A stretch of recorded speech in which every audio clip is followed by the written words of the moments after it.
Aksi damai bela Nabi Muhammad di sekitar Kedutaan Besar Prancis Jalan MH Tamrin, Jakarta Pusat telah membubarkan diri dengan tertib. Namun akibat masa aksi kawasan Tamrin ditutup sehingga arus lalu lintas dialihkan ke Jalan Wahid Hasyim. Usai menyuarakan tuntutannya dengan meminta pemerintah Indonesia mengusir Duta Besar Perancis untuk Indonesia serta memboikot produk-produk asal Perancis, massa pun membubarkan diri dengan tertib. Sebelumnya aksi protes muncul di seluruh dunia menyusul pernyataan Presiden Perancis Emmanuel Macron yang dinilai menyudutkan umat Islam. Sementara akses Jalan MH Tamrin menuju Bundaran Hotel Indonesia masih ditutup dengan pembatas.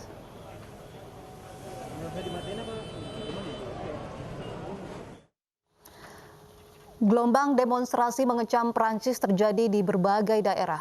Demonstran menuntut Presiden Prancis untuk minta maaf.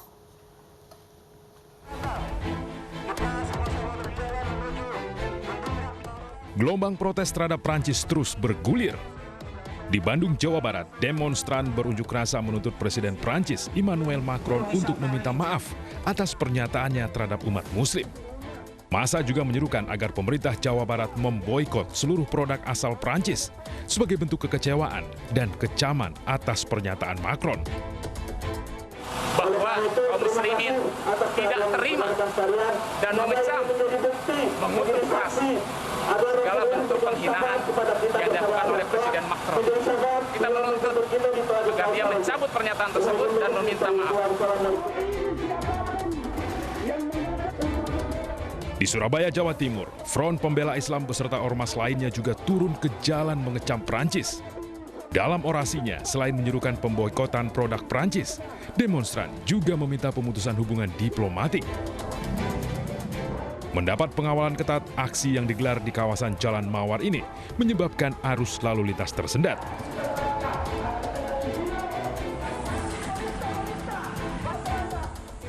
Protes terhadap Prancis juga terjadi di Makassar, Sulawesi Selatan. Massa yang turun ke jalan mengecam sikap Presiden Prancis yang dinilai menghina Nabi Muhammad. Dalam aksi yang berlangsung di Monumen Mandala Makassar ini, massa meminta agar pemerintah Prancis tidak diskriminatif dan kembali membuka sejumlah masjid yang ditutup. Tim Liputan iNews melaporkan. Kecaman terhadap Prancis bermula dari serangkaian insiden di bulan September. Di antaranya adalah sidang atas kasus penyerangan majalah Charlie Hebdo. Rekan Kutsia Firdausi sudah siap dengan kronologi kecaman terhadap Prancis. Uci. Ya, Abraham dan juga pemirsa, saya akan coba jelaskan begitu bagaimana sebenarnya kronologis seruan boikot Prancis ini bisa meluas di berbagai negara. Setidaknya ada Turki, Yordania, kemudian juga Arab Saudi dan juga Bangladesh yang sudah memboikot produk-produk Prancis. Ya, seruan boikot Prancis ini mencuat ketika Presiden Prancis Emmanuel Macron mengeluarkan statement yang dinilai menghina agama Islam. Tapi sebelum itu ada beberapa rangkaian peristiwa yang membuat Presiden Macron mengeluarkan statement tersebut. Yaitu pada tanggal 1 September 2020, Charlie Hebdo mengumumkan penerbitan ulang karikatur Nabi Muhammad. Kemudian pada tanggal 2 September 2020 ini ada persidangan kasus penyerangan kantor Charlie Hebdo 2015. Penyerangan ini terjadi pada 2015 yang diakibatkan oleh kasus yang sama, yaitu penerbitan karikatur Nabi Muhammad yang kemudian mengakibatkan kemarahan dan juga penyerangan terhadap kantor Charlie Hebdo. Lalu pada tanggal 25 September 2020, seorang pria melukai 2 orang di depan kantor Charlie Hebdo dengan pisau. Ini merupakan bentuk kekecewaan atas penerbitan karikatur Nabi Muhammad tersebut. Kemudian Macron, Presiden Prancis, menyebut Islam sedang mengalami krisis dan ini juga kembali menuai protes dari banyak sekali negara, terutama negara-negara dengan mayoritas penduduk agama Islam yang menganggap bahwa Presiden Macron ini telah menghina begitu agama Islam. Kemudian selanjutnya pada tanggal 16 Oktober 2020, seorang pria membunuh Samuel Paty, guru yang menunjukkan karikatur Nabi Muhammad. Lalu pada tanggal 24 Oktober 2020, Presiden Turki Recep Tayyip Erdogan menyebut Presiden Prancis memerlukan pemeriksaan kejiwaan karena telah menyebut bahwa agama Islam ini mengalami krisis. Kemudian pada tanggal 26 Oktober 2020, Presiden Turki Recep Tayyip Erdogan menyerukan untuk boikot Perancis. Barang-barang dari Perancis ini diboikot. Warga Turki ini tidak mau membeli barang-barang asal dari Perancis, dan tidak hanya di Turki, namun juga ada sejumlah negara lainnya yang tadi saya sudah sebutkan, yaitu ada Yordania, Bangladesh, dan juga Arab Saudi yang juga melakukan boikot terhadap barang-barang asal Perancis. Nah, seruan boikot Perancis ini muncul di Indonesia menyusul negara-negara Islam yang lebih dulu menyuruhkan boikot di Indonesia. Berbagai pihak menyuruhkan protes dan boikot produk Perancis, termasuk MUI.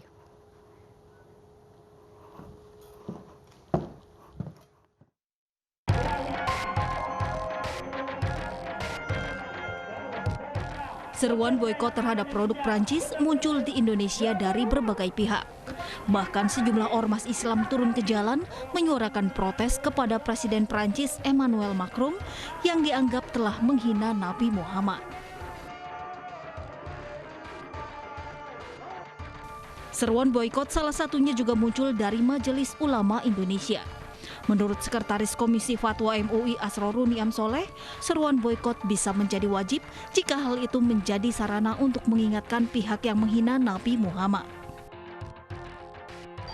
Jika pemboikotan terhadap produk Perancis itu bagian dari sarana untuk mengingatkan akan kesalahan, sekaligus juga menyadarkan kesalahan Macron dari apa yang dia lakukan, dan kemudian menjadi instrumen agar dia kembali kepada kebenaran, kembali menarik kesalahan yang dia lakukan, dan kemudian proses normalisasi kehidupan pergaulan internasional, maka pemboikotan itu menjadi syar'i. Sementara Presiden Joko Widodo juga telah menyatakan sikap dengan mengecam pernyataan Macron yang telah melukai perasaan umat Islam di seluruh dunia. Indonesia mengecam keras terjadinya kekerasan yang terjadi di Paris dan Nice yang telah memakan korban jiwa. Yang kedua, Indonesia juga mengecam keras pernyataan Presiden Prancis yang menghina agama Islam, yang telah melukai perasaan umat Islam di seluruh dunia, yang bisa memecah belah persatuan antar umat beragama di dunia, di saat dunia memerlukan persatuan untuk menghadapi pandemi COVID-19. Selain di Indonesia, protes dan seruan boikot produk Prancis juga muncul di berbagai negara Islam. Gelombang protes muncul setelah pernyataan Presiden Emmanuel Macron yang merespon pembunuhan guru sejarah di Prancis setelah menunjukkan kartun Nabi Muhammad di kelasnya. Menurut Macron, penerbitan karikatur Nabi Muhammad adalah bagian dari kebebasan berpendapat. Selain itu, Macron juga mengatakan Islam adalah agama yang mengalami krisis di seluruh dunia.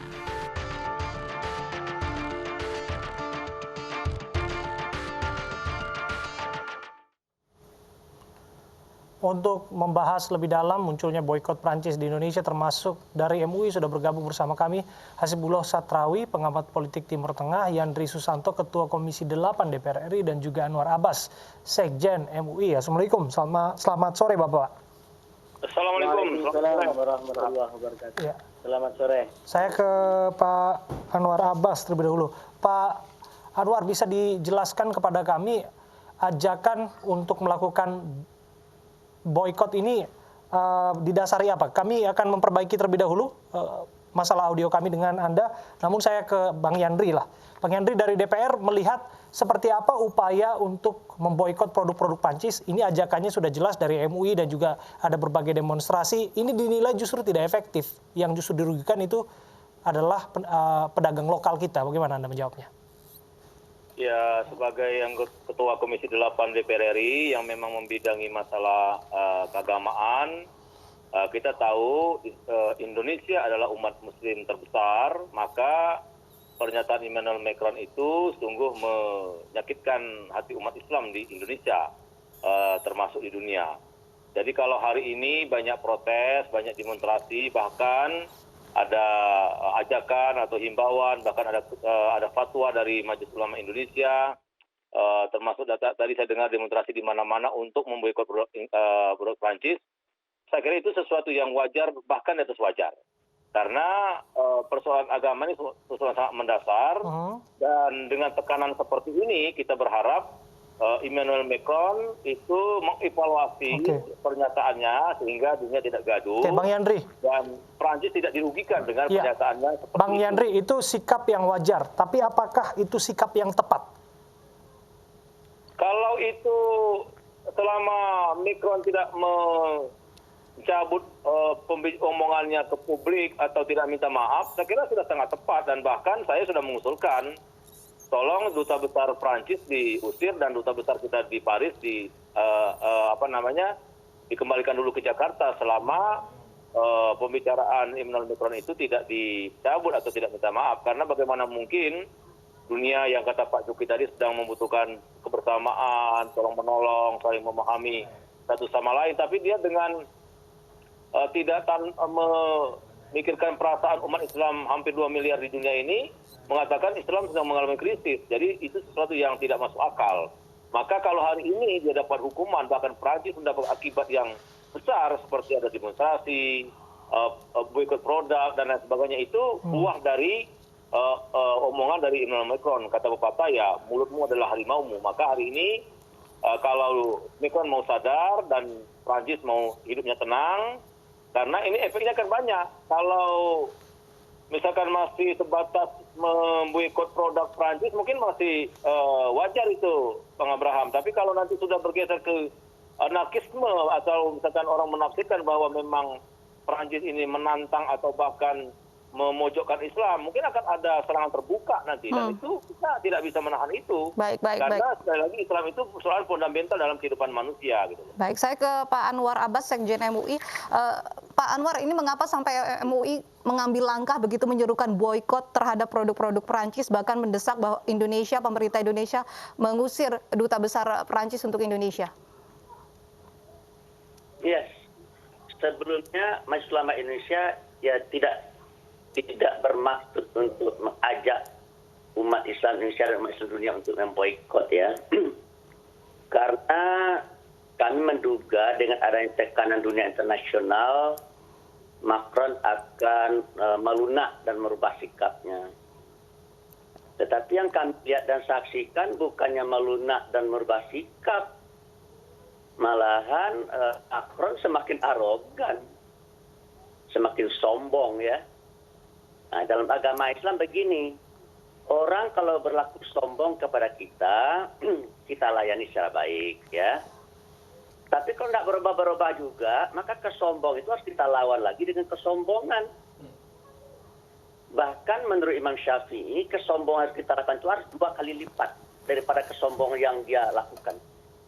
Begitu. Oleh karena itu kalau Macron menganggap dirinya kuat, umat Islam juga harus siap untuk menyatakan dirinya kuat, dan kita sudah buktikan ini, kita akan boikot, begitu kan? Dan saya dengar Macron sudah agak keteter-keteter menghadapi ini, dan duta besar yang ada di Mesir sudah meminta Sheikh Al-Azhar untuk melunakkan sikap umat Islam, dan Sheikh Al-Azhar menolak dengan tegas itu, karena tidak ada kompromi, ya. Dengan orang yang menganggap hak adalah hak bagi dia untuk menghina orang. Pak Jokowi, saya ikut dalam pertemuan dengan Pak Jokowi hari Sabtu, kalau saya tidak salah. Itu kalau saya lihat wajah beliau marah betul. Macron menyatakan bahwasanya ya dia menjunjung tinggi kebebasan berekspresi. Tapi kata Pak Jokowi, kebebasan berekspresi boleh, tapi jangan mengabsolutkan kebebasan berekspresi itu, sehingga sampai menghina kesucian agama Islam, merendahkan Nabi besar Muhammad SAW. Pak Anwar, itu kita melihat bahwasanya ya kita harus memboikot, ya, melakukan satu aksi. Pak Anwar, jika dianggap bahwa boikot ini tidak akan memberi efek jera apapun terhadap Prancis, mengingat komoditas Prancis disebutkan hanya 5% ada di Ya kalau Indonesia. seandainya Prancis bersikukuh, Prancis bersiap-siap saja menghadapi resiko. Ya siapa yang mencencang ya dia yang akan mengapakan. Siapa yang menebar angin dia akan menanggung akibatnya. Silakan, tidak apa-apa, adu kuat kita. Baik. Ya, tidak apa-apa, saya rasa silakan Macron dengan rakyat Prancis bersikap keras ya. Kita umat Islam dunia semakin keras lagi. Baik, saya ke Tapi Pak kalau dia Hasbullah. semakin baik, kalau dia menghormati umat Islam, maka umat Islam 2 kali menghormati dia. Baik. Saya ke Pak Hasbullah Satrawi. Pak, apabila Presiden Prancis begitu Emmanuel Macron tidak meminta maaf, tidak ada kalimat penyesalan, apakah Anda melihat nantinya ini seruan boikot akan terus meluas? Ya, yang pertama karena ini persoalan yang sangat penting terkait dengan keyakinan jutaan dan miliaran umat Islam. Saya ingin mengatakan pertama bahwa apa yang terjadi di Prancis, terutama yang dilakukan oleh mereka yang mengkarikatur baginda Nabi Muhammad SAW, itu mau tidak mau kita harus menyatakan sebagai sesuatu yang keliru. Dan kita harus mengekamnya dengan kecaman sekeras-kerasnya.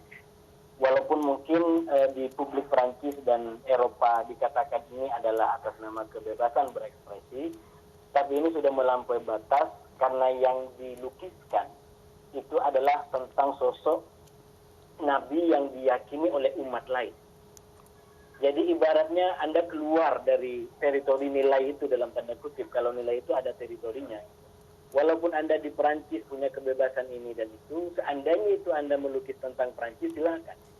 Macron sebagai presiden Anda mau lukis seperti apa, silakan, itu wilayah itu. Tapi Anda melukis, menggambar tentang orang di luar keyakinan Anda, dan itu berada di puncak nilai. Ya. Nah oleh karena itu sekali lagi pada tataran itu, saya rasa apa yang diekspresikan oleh umat Islam itu adalah satu yang benar, sesuai dengan aturan yang ada, tuntunan yang ada, bahwa itu adalah penghinaan terhadap umat Islam pada akhirnya. Ini satu hal yang ingin saya sampaikan kepada pemirsa semua. Dan yang kedua, dari kacamata saya sebagai pengamat politik di Timur Tengah terutama dan dunia Islam secara umum, menurut saya memang jangan terlalu hitam putih ya dalam melihat ini, karena sekali lagi politisi pada akhirnya dia hanya menginginkan kemenangan. Ini saya teringat dengan tokoh-tokoh seperti Abdul yang sangat keras ya menyindir para politisi ini, karena politisi itu tidak ada lagi kecuali kepentingan elektoral. Dan kalau dibaca perkembangan ini dalam konteks politik itu, maka ini ada kaitannya dengan Macron secara pribadi yang di nasional Prancis dalam pemilu kada terakhir mengalami kekalahan. Dan pada aspek itu mungkin Macron menginginkan ada kayak semacam keseimbangan politik di mana yang menjadi konsumsi menjadi isu populis dan banyak direspon oleh masyarakat Prancis mungkin dianggap tentang persoalan Islam ini yang memang dalam beberapa tahun terakhir ini menimbulkan gesekan di antara masyarakat Eropa atau Prancis dengan masyarakat pendatang yang kebetulan kebetulan berasal dari negara-negara berpenduduk mayoritas Muslim. Nah, lalu yang ketiga yang ingin saya katakan adalah ini kemudian ketemu dengan Turki di bawah pimpinan Erdogan yang saya melihat memang awal-awal pernyataan Erdogan itu yang paling keras. Nah, ini yang kemudian menimbulkan kayak semacam bola salju emosional terhadap persoalan ini dan terus menggelinding seperti sekarang. Yang ingin saya katakan terakhir kalau tadi disampaikan boykot keras kalau ada kalau ada tidak melunak dari mereka. Yang pertama menurut saya kita sebagai bangsa yang besar terutama dalam rangka membela Nabi Muhammad SAW yang harus kita tegakkan adalah bagaimana kita membela sesuai dengan keteladanan beliau. Yang kalau tadi dikutip oleh Pak Anwar, saya mengikuti yang disampaikan oleh Grand Al-Azhar, walaupun beliau sudah pasti kita semua sangat mengecam, pada akhirnya beliau mengatakan ini adalah Nabi yang kalau dulu ditolak oleh umat, beliau bukan membalas dengan keras-kerasan, tapi justru dengan doa, Allahumma hdi qaumi fa innahum la ya'lamun. Ya Allah, berikanlah hidayah kepada umat ini karena mereka sesungguhnya sedang tidak mengerti. Baik. Dan oleh karena itu yang ketiga, menurut saya karena memang situasinya serba membahayakan, sekarang ada COVID, rentan perpecahan sana sini, ini di mana-mana kan, terutama dengan perilaku politisi-politisi ini yang gemar sekali menggunakan politisasi agama, ini luar biasa dampaknya gitu. Nah, oleh karena itu menurut saya kita harus melakukan ijtihad yang terbaik, yang terdalam, yang terkuat yang kita punya. Bagaimana caranya agar penghormatan itu tetap kita tegakkan, tapi tidak justru membahayakan umat pada kemafsadatan yang lebih besar. Karena sekali lagi situasinya sekarang sangat khusus dan kita harus berupaya bagaimana mafsadat ini. Ya, kami tangkap poin Anda, Pak Hasibullah. Saya kembali ke Bang Yandri. Bang Yandri, ada upaya diplomatik lain tidak yang diinisiasi oleh DPR disampaikan kepada pemerintah untuk menyelesaikan persoalan ini dengan metode diplomasi dan sebagainya? Ya, diplomasi penting. Misalkan Pak Jokowi memerintahkan Duta Besar Republik Indonesia yang ada di Paris untuk bertemu langsung dengan Macron, menyampaikan persoalan gejolak yang ada di Indonesia, termasuk negara-negara Muslim yang lain, itu akan mengganggu stabilitas perpolitikan internasional. Maka kalau itu disampaikan secara serius, bukan hanya sekedar misalkan Pak Jokowi menyampaikan secara terbuka di Istana Negara, tapi dengan mengutus khusus, apakah itu Menteri Luar Negeri atau Duta Besar yang ada di Paris ketemu dengan Macron, menyampaikan bahwa ini persoalan serius, bukan main-main. Umat Islam, tadi kata Pak Anwar Abbas, mati pun siap kalau untuk membela nabinya, gitu. Nggak ada urusan kita. Kan kalau baru sekedar memboikot produk Paris, saya kira itu masih halus. Ya, tapi kalau nanti bergeser menjadi konflik horizontal, itu yang kita tidak mau. Maka saya kira DPR mendorong juga terus-menerus pemerintah Indonesia, termasuk lembaga-lembaga keagamaan atau ormas-ormas Islam, melakukan lobby juga dengan pemerintah Prancis supaya segera mungkin Emmanuel Macron itu mencabut pernyataannya itu dan minta maaf. Nah, kalau itu yang dilakukan, saya kira akan selesai persoalan. Tapi kalau Emmanuel Macron masih bertahan bersikukuh dengan pendapatnya, saya kira ya saya termasuk salah satu akan ikut juga menghalalkan darah Emmanuel Macron untuk kita lebih tingkatkan tekanan kepada Emmanuel Macron. Karena sekali lagi, hidup ini ya yang kita pertahankan secara mendasar adalah agama. Kalau agama kita sudah merasa dihina, ya apalagi yang mau kita lakukan kalau satu kata ya lawan. Oleh karena itu, saya berharap Emmanuel Macron dengan adanya banyak pernyataan, banyak demonstrasi, banyak tekanan, ya sadar diri bahwa dunia ini bukan milik dia. Ini akan bergejolak kalau omongan seorang pemimpin gitu. Mbak. Saya ke Pak Anwar Abbas, Pak, apakah seruan boikot Prancis oleh MUI ini bersifat wajib atau mungkin nanti MUI akan mengeluarkan fatwa terkait dengan hal ini? Sebenarnya ya, kalaulah seandainya Macron mencabut ucapannya, minta maaf, udah selesai urusannya nih. Malahan selain apa, dia menyatakan apa? Islam sedang mengalami krisis. Ini namanya maling teriak maling. Yang sedang mengalami krisis itu bukan Islam, tapi faham sekularisme yang dia anut, yang dia junjung tinggi itu. Coba bayangkan ya, ada nggak orang yang mau dihina di atas dunia ini? Nggak ada. Ya, ada nggak orang yang mau direndahkan? Nggak ada. Yang namanya manusia itu fitrahnya ingin dihormati ya. Tetapi dia punya pandangan, paham sekularisme itu punya pandangan, kita boleh menghina orang, menghina agama, mengejek orang, mengejek agama. Itu bertentangan dengan fitrah manusia. Oleh karena itu, sikap dan pandangan hidup yang bertentangan dengan fitrah manusia, nggak boleh diberi hak hidup itu. Oleh karena itu, menurut saya, ya kalau dunia ini mau aman, paham sekularisme harus diberangus. Dan sayangnya juga, paham sekularisme ini sudah merasuk juga ke negeri kita. Oleh karena itu bagi saya sudah sampaikan kemarin kepada Pak Jokowi ya. Pak Jokowi saya bilang, Pak Presiden, kita untung betul kita punya Pancasila. Ya, kita punya sila-sila, 5 sila. Sila pertama itu ketuhanan yang Maha Esa. Ya, kita ingin menjadi manusia yang berakhlak dan beradab. Dan kita tidak mau seperti Prancis. Prancis maju tapi tidak beradab. Tidak mau kita. Kalau mereka maju, mereka menyakiti hati orang. Menghina orang. Kalau kita nanti tidak Kita kalau maju ya kita akan menyenangkan hati orang, kita akan membahagiakan orang. Itu paham yang benar. Dan paham itu ada dalam agama, tidak ada dalam paham sekularisme. Oleh itu menurut saya, ya ini saya ingin menyatakan dengan keras ini ya, pernyataan Macron yang menyatakan bahwa Islam dalam krisis sebenarnya maling sama dengan maling teriak maling. Sebenarnya yang mengalami krisis adalah paham sekularisme yang dia anut yang itu.